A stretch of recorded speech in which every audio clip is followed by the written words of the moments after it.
Let's start seeds outside in the snow. Okay, so today Blake and I are going to do some winter sowing in milk jugs or any kind of jugs or containers you have. Some of these are like vinegar jugs. Some of them are like apple cider jugs. Yeah. So we're going to cut these in half and then put soil in them and put the seeds in them and then tape them up, and then we're going to keep them outside. And then we're going to put them outside like right now, and then once temperatures start to rise, they're going to grow inside these like they're mini greenhouses. And the benefits of doing this is that they will already be hardened off when they grow, and we can put them right in the soil after.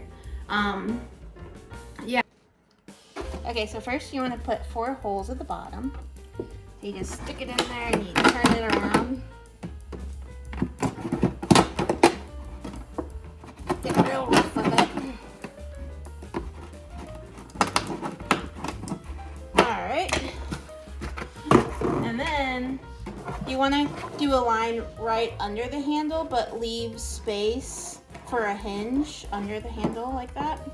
So I'm just going to stick it in right here first, and then use my scissors to come around and do it. But I'm not going to go all the way.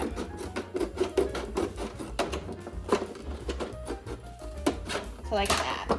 And then you can fold it over, and then we're going to push this down. Now I'm going to put my soil in here, and then we're going to put this on top and then tape around. And then go ahead and write down what seeds you're going to put in what before you put your soil and mess with your soil and stuff, because once you get your hands dirty, you're not going to want to write on it and stuff. So this one's going to have Oregon sugar pod. What does it say, Blake? Oregon sugar pod snow pea. Okay. And this is how Blake has their seeds organized. So for our seeds, I divided them between starting outdoor versus starting indoor. And then I have them categorized by the date. So they go from first to last. So these are going to be like kind of the last ones we sow. Same with the things in the baggies. We have like 8 to 12 weeks before, 6 to 10, 2 to 4, blah, blah, blah. So that makes it easier for me to just grab a section of them, knowing that I need to do those at a certain time period. Yeah, it's way easier than organizing by like corn or flowers or something like that. Yep.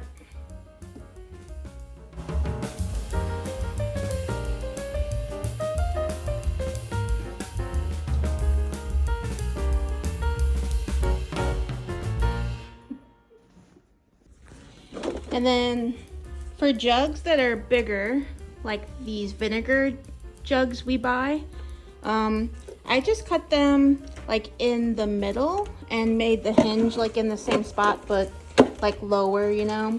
And these are all jugs we save throughout the year. Blake has a lot of house plants, so they buy distilled water for some of them. And then this one's like an apple cider jug. And then vinegar ones. We buy a lot of vinegar for making cleaning products and stuff.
So I first did this one by like putting little pieces first to line it up because it was just like wiggling a lot when I tried to go all the way around. So go like that. Just like sections at first, and then I'll go all the way around. And we're supposed to be using duct tape, I'm pretty sure, for this. All we had was painter's tape. So if it's a fail, we'll let you know. I don't know, I think it's gonna work. Do you think so, Blake? Hope so. Yeah. And then I'm just gonna do like a few times around. If you had duct tape, you probably only need to go like twice around. But since it's painter's tape, I'm gonna do like 3 or 4. Okay. And yeah, and then just kind of go around to make sure it's squished down. Yeah. And also with these, we are gonna leave the tops off when we put them outside. Yeah.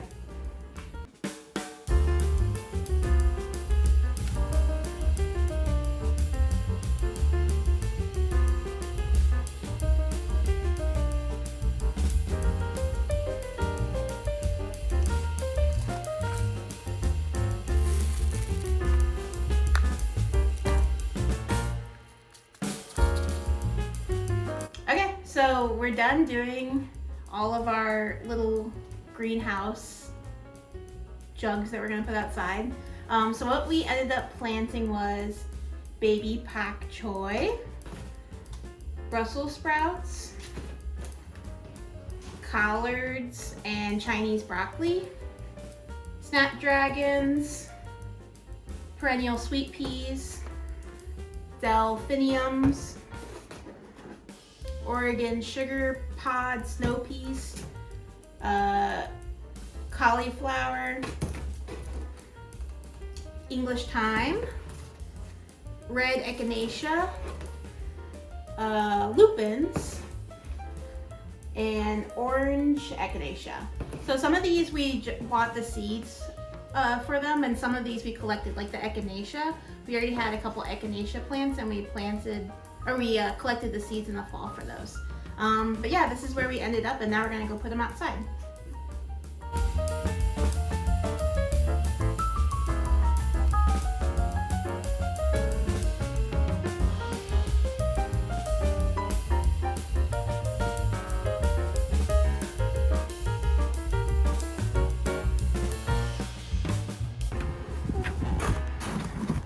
So we're just gonna set these on our deck.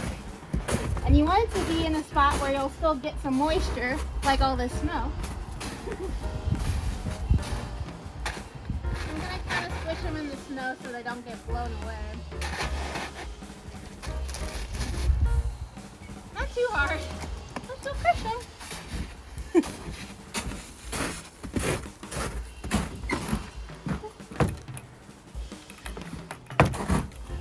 And you can keep the lids off so that water can get inside of them.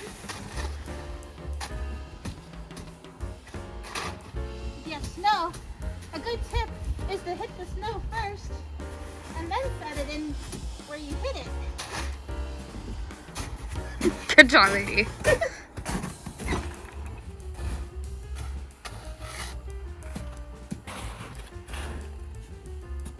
Ow, my hand.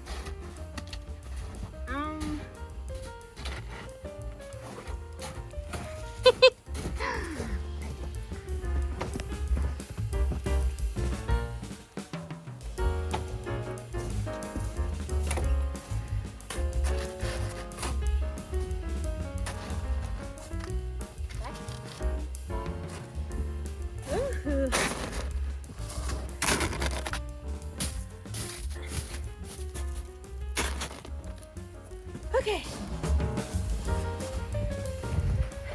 Okay. We got them in.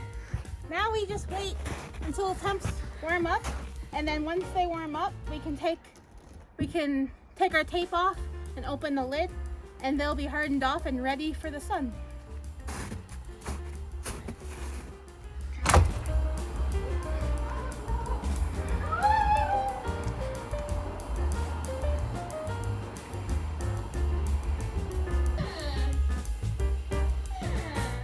And when we come back in, we are greeted with a cat on our door.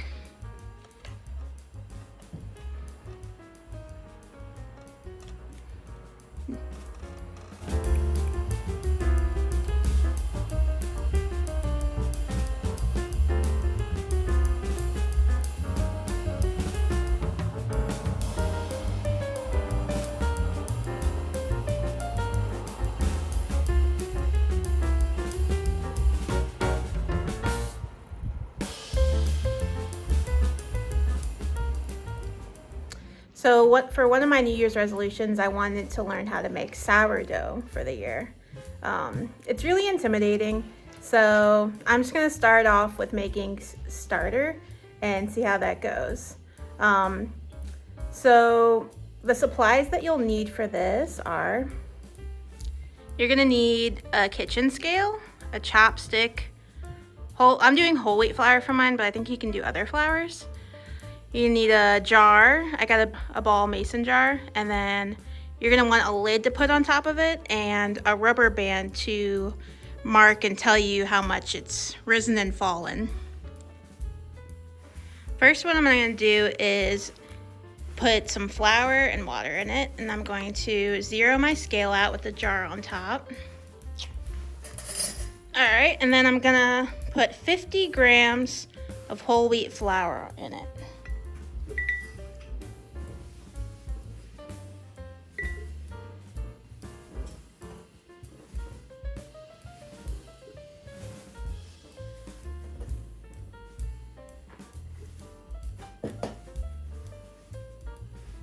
And I got this at a bulk store. This is a local Vermont whole wheat flour.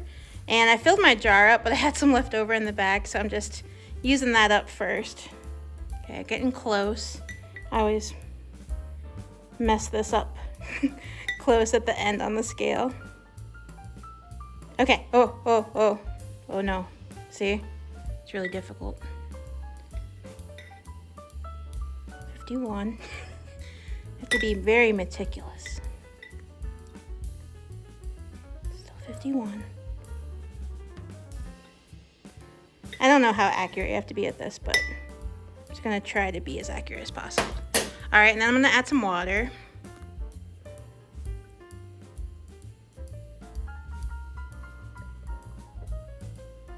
So I want it to equal 100.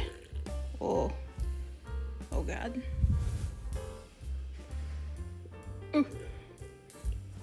Oh no. Okay. Woo. Does anyone else get stressed out by scales and weighing things? Because flour is easier to get out. Water is hard to get out of flour. So then next we're gonna mix this up. Let's take it off the scale so I stop being stressed about it. And then mix her up. Doesn't seem very wet, but I don't know anything, so maybe you can tell me in the comments how bad this is. Also, I need to get a tripod someday because this is hard. Here, what if I... Ooh, that's an action shot right there.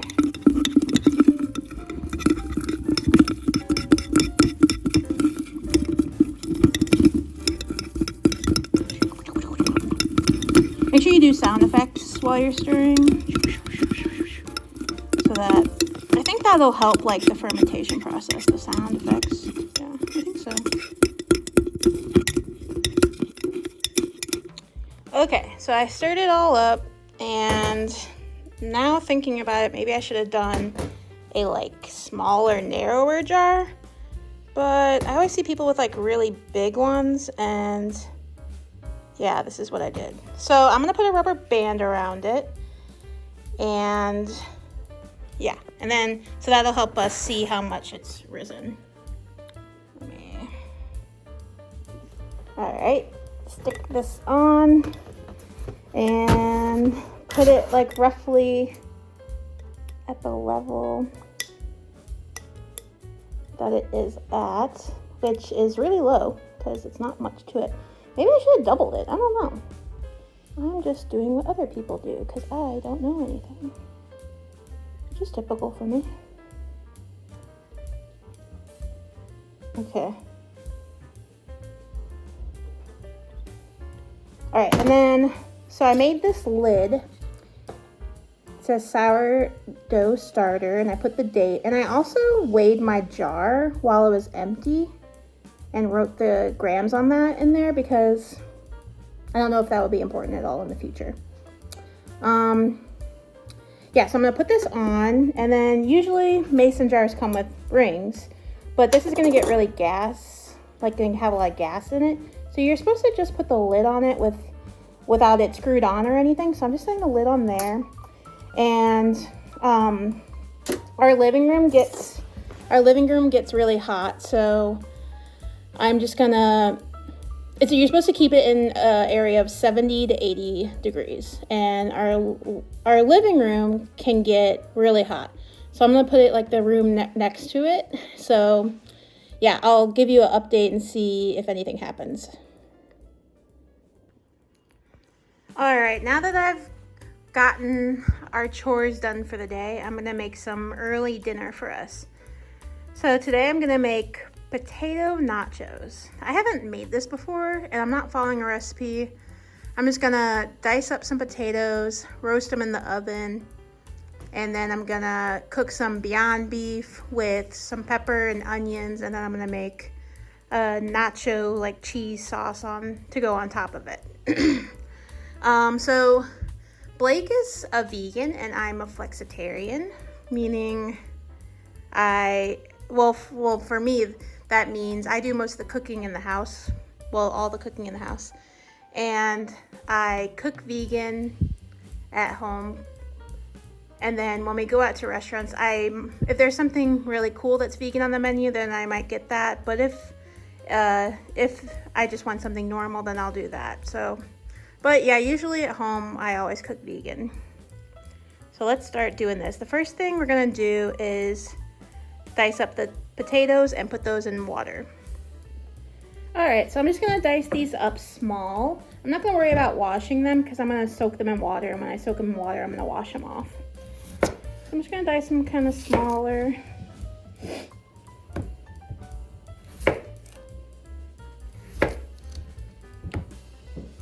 Cut them in half, cut them in strips. But I wanna get these into water pretty fast so they don't oxidize. So I got this bowl over here. And I'm just gonna stick them in here with the water.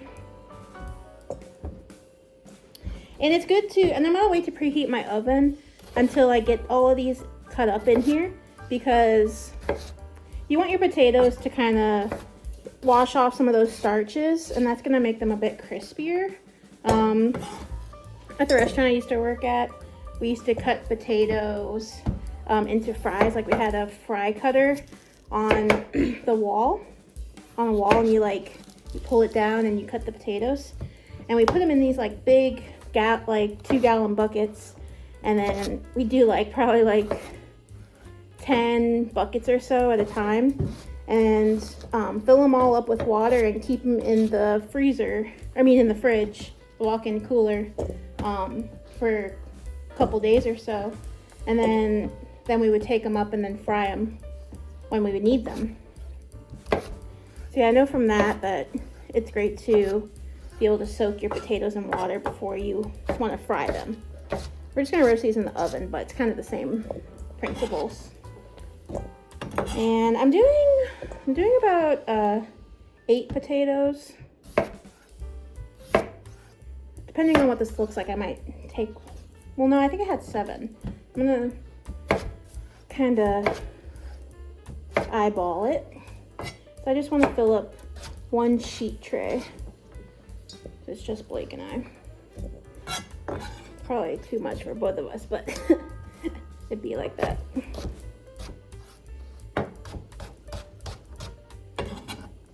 And this is a knife Blake just got from me recently. It's called Nachos. It's pretty good. Oops.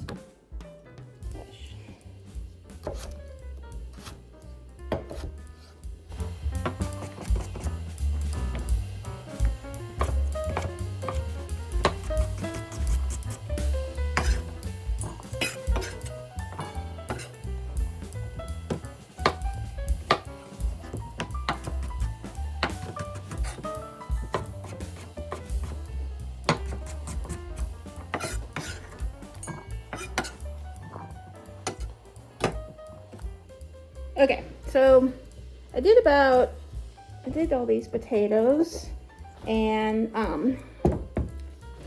so I got all my potatoes cut, and I'm going to let those sit in water. I'm gonna let those sit in water for about 20 minutes or however long it takes the oven to preheat. I'm gonna set the oven to, I think I'll set it to like 450 or so. Maybe 475 actually. 475. And I wanna use a high heat oil for when I put these on the cookie sheets. Probably canola oil or something. Yeah. All right, so next I'm gonna cut up a pepper and an onion. Take the sides off. That. Oh, and I think I'm gonna cut up some garlic too, actually. So let's just cut these into matches first.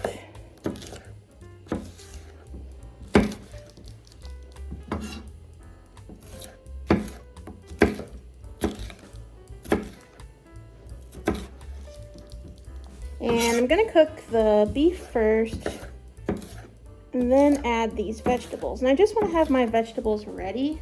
So right when the beef starts to get pretty brown, I can add the vegetables in right away and I'll have everything prepared. So I got these bundles. I'm gonna pull them up like that.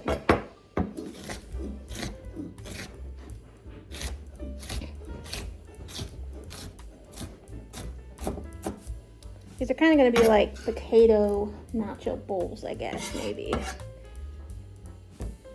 We have tortillas, but I think potatoes will be enough carb.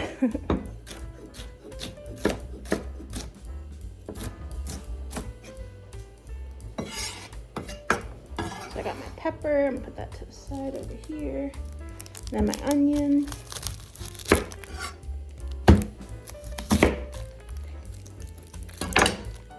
This onion actually looks kind of mushy on the inside, so I'm gonna toss that actually. Let's see if this onion's any better. Produce can be kind of tricky in Vermont sometimes. Well, in the winter that is. In the summer it's great. Especially when we grow our own stuff. Even better. Get the skin off.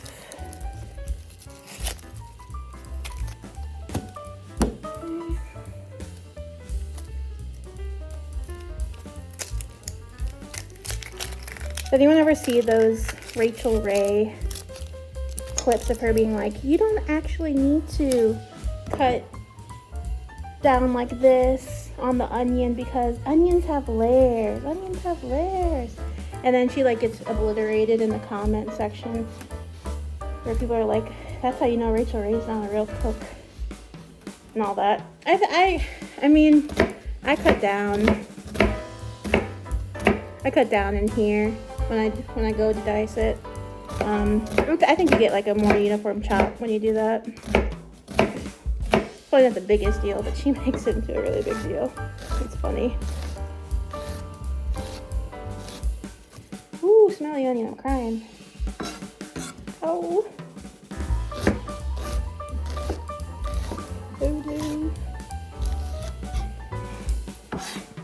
And then, let me rinse my eyes first.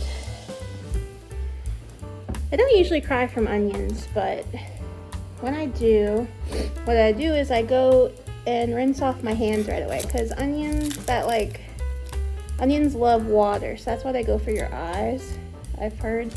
And so when that happens, I just go rinse my hands off, and I think the smell goes towards that water or something. So I cut it off the little ends of the garlic, and then I'm going to smash them so that it's easier to take the skin off of them. Get that skin off.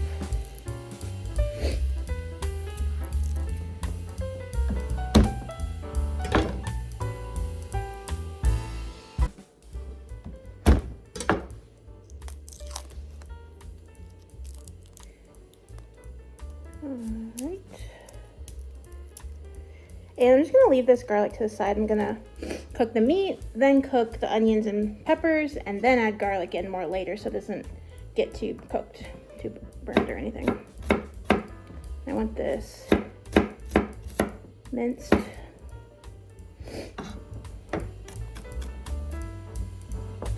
The hell out of it.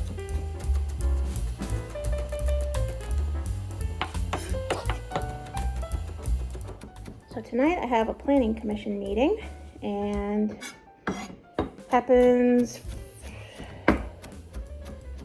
once a month, and but we're getting a lot of snow here. I think I'll still be fine. We just got a truck recently, so should be able to get out fine still.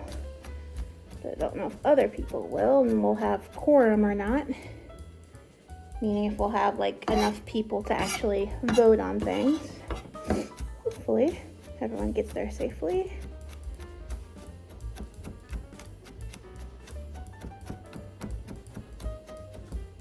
Okay. And while I'm chopping things, I'm gonna chop one more thing. Let me push this over on my big cutting board. Put this in its own little row.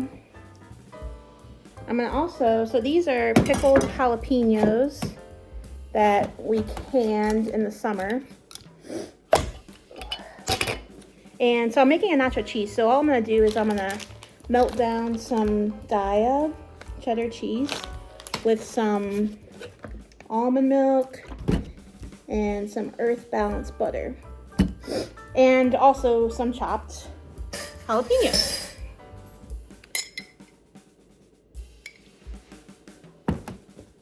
It's probably like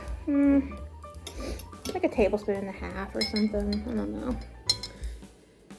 Measure with your heart, they say. Stupid.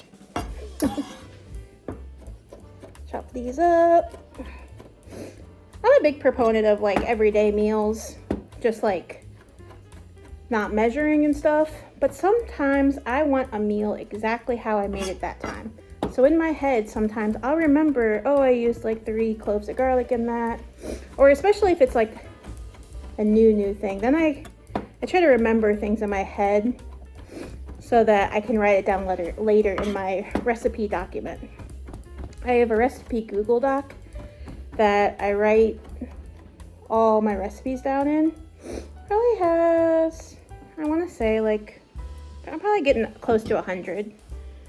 But yeah, that really comes in handy to be able to recreate things I've made when I actually write it down.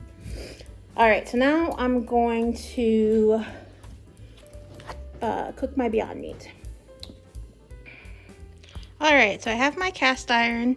It's been heating up on medium high. So now what I want to do is add some canola oil to my.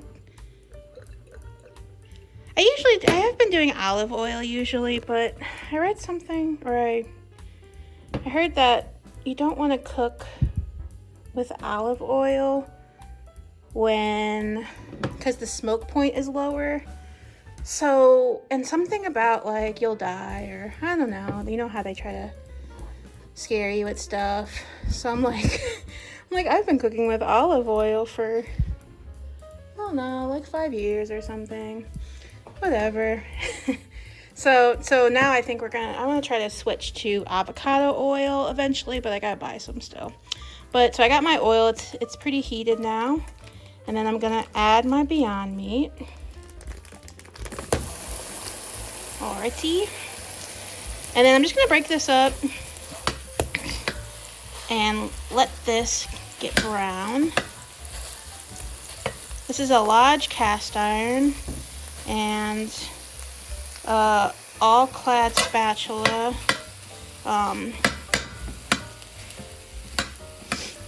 recently joined a Facebook group called Cast Iron Experts on Facebook, and they just like are degenerates, and they'll just say like tell people that they're doing things wrong all the time and try to trick them. But it's pretty funny. I recommend it if you are into cast iron cooking.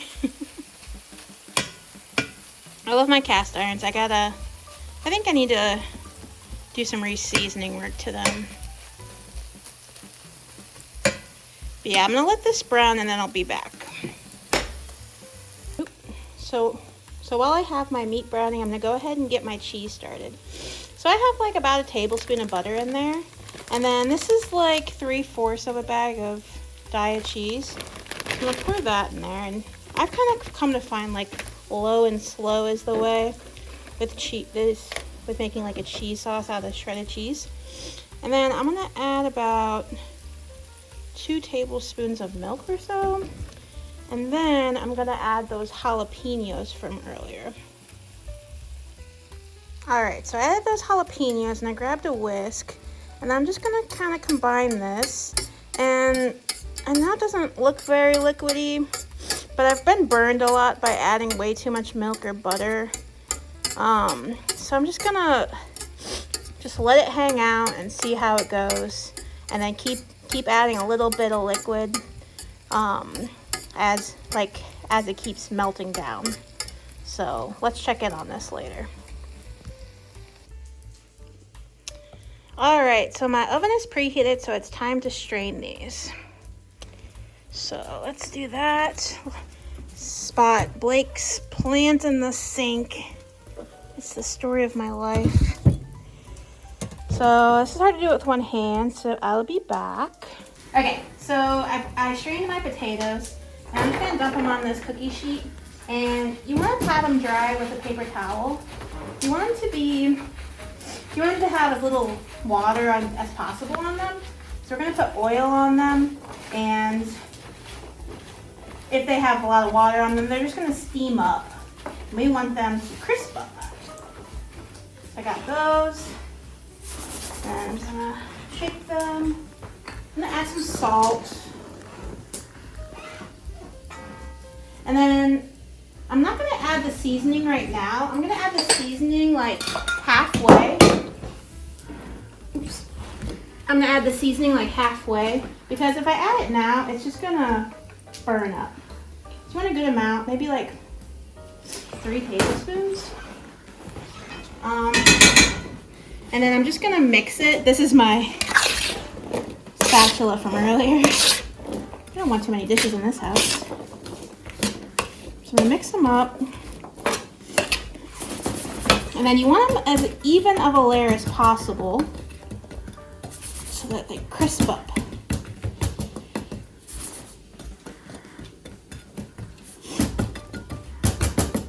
And then, yeah, halfway through I'm gonna add taco seasoning. And then, so I'm gonna put these in the oven at 475. I'm gonna set a timer for about a half an hour. And I might even my heat coils are on top, so I'm gonna add them to the top because the heat's coming from there, so yeah. All right, so I got my Beyond Meat pretty crisped up and browned.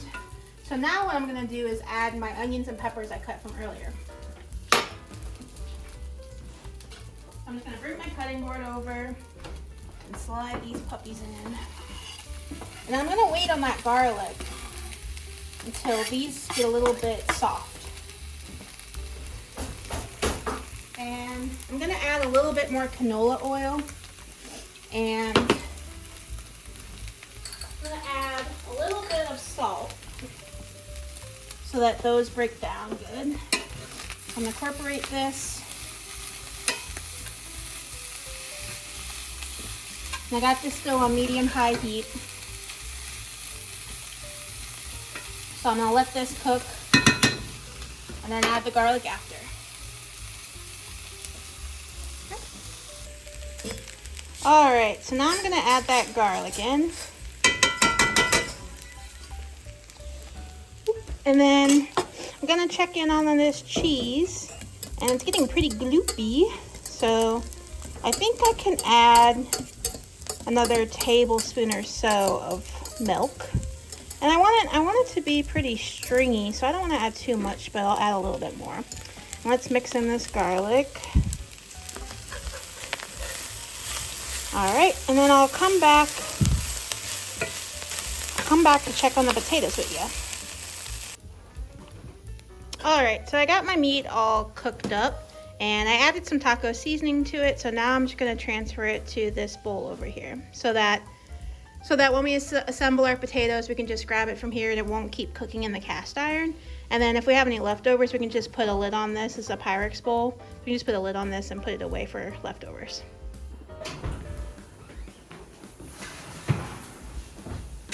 Okay, so I got my potatoes about halfway crispy. So now what I'm gonna do is I'm gonna take some taco seasoning that I made up, and I'm gonna sprinkle that on there. And I'm gonna add a little bit more canola oil, just a little bit to kind of bind the seasoning to it. Just a couple drizzles. And mix this all up and put it back in there. And I probably let this go for around 20 minutes the first time. And then I came and stirred it like every 10 minutes or so, just to make sure it doesn't stick to my cookie sheet tray. This is just a like stainless steel cookie sheet, or well, it might be aluminum. I don't know. But at any rate, I used to have silk pads for on here, but I just kind of found that I can get things crispier just right on the tray. And there we go. So now we're gonna put this back in the oven for another around like 10-15 minutes. And then we will assemble. All right, so my potatoes are done, so it's time to assemble. So we got our meat that we made earlier, and then our nacho cheese, and I diced up some avocado to put on top too. So do this.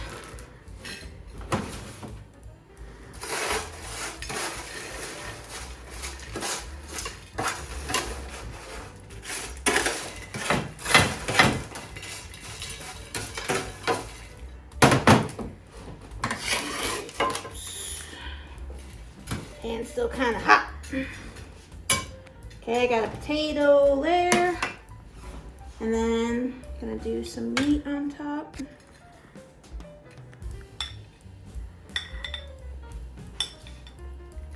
And then this meat had peppers and onions, if you remember.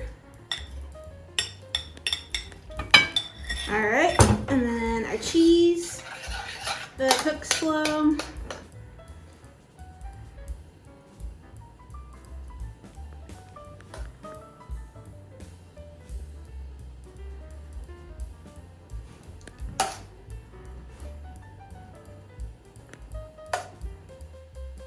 Oh yeah. Vegan nacho cheese. And I added a little bit of salt and pepper to this. I don't think I said that earlier, but I did indeed. All right, and then some avocado.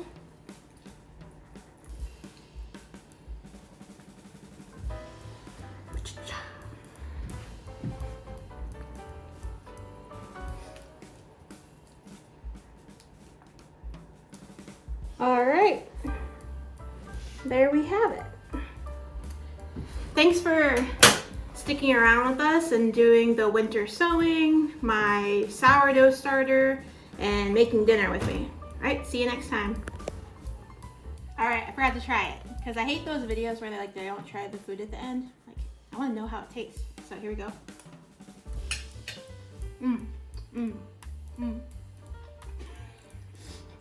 The potatoes are really good and crunchy, and the meat's really well seasoned and tastes really good. So it was easy and yeah.